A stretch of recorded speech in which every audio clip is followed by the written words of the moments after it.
Hello everyone, this is gonna be a me episode.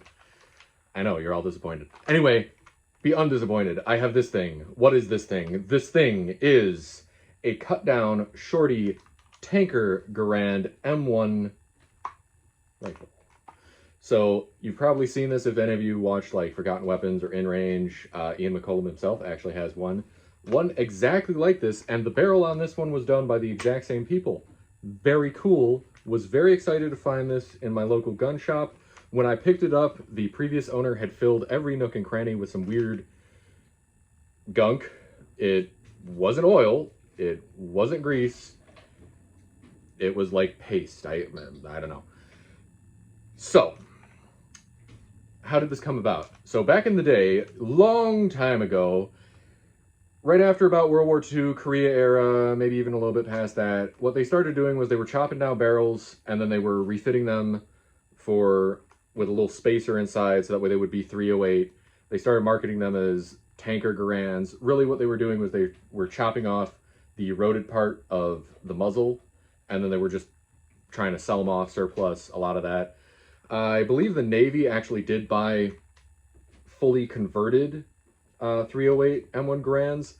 I don't know much about those, so I ain't going to talk too much about them. I'm just going to mention them because I know somebody else is going to expect it to be mentioned. This one, however, is, post-market.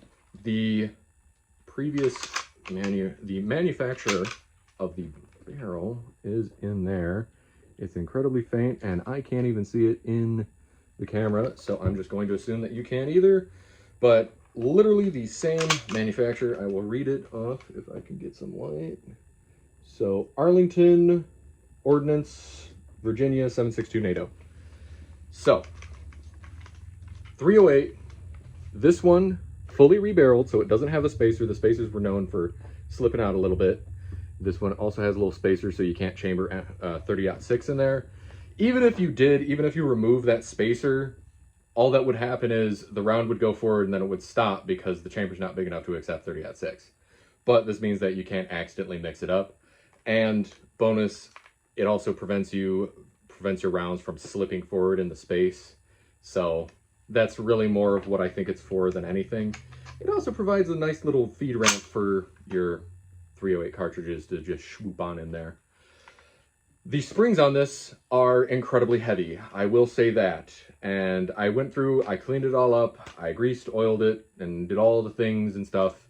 I think that they are a little bit heavier because it's shorter, and if any of you know the legendary, I believe it was John Dillinger who chopped down his BAR and then had more gas in it, so it cycled faster and harder.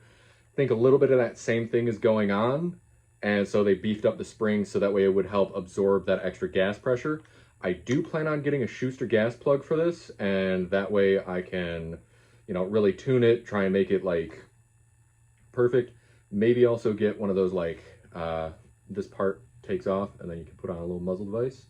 Try and make it a little bit more shootable. It is a very handy little carbine.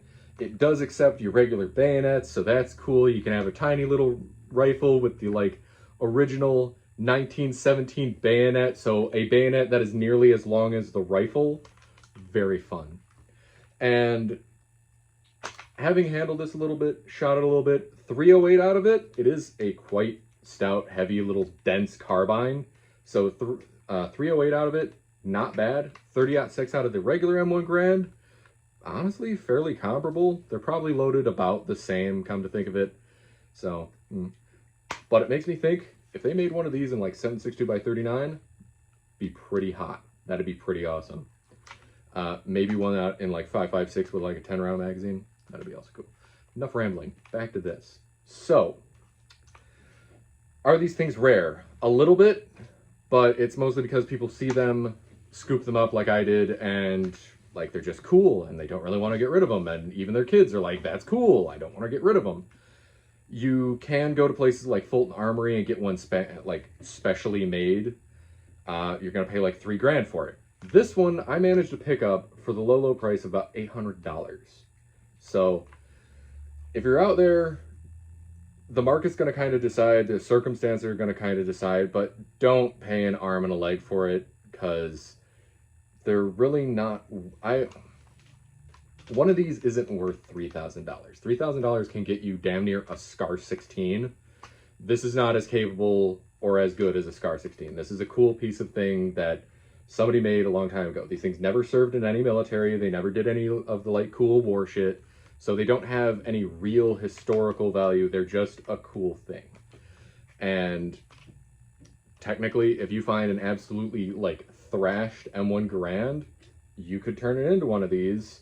And I'm not going to say I support it, but I'd understand. So, overall, decent little carbine.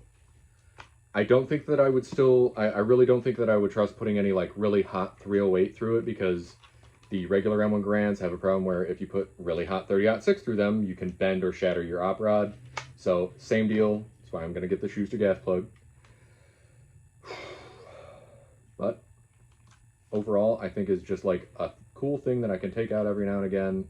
Maybe I'll do like a match or something with it. But overall, it's mostly just going to be a cool thing that I put in my safe.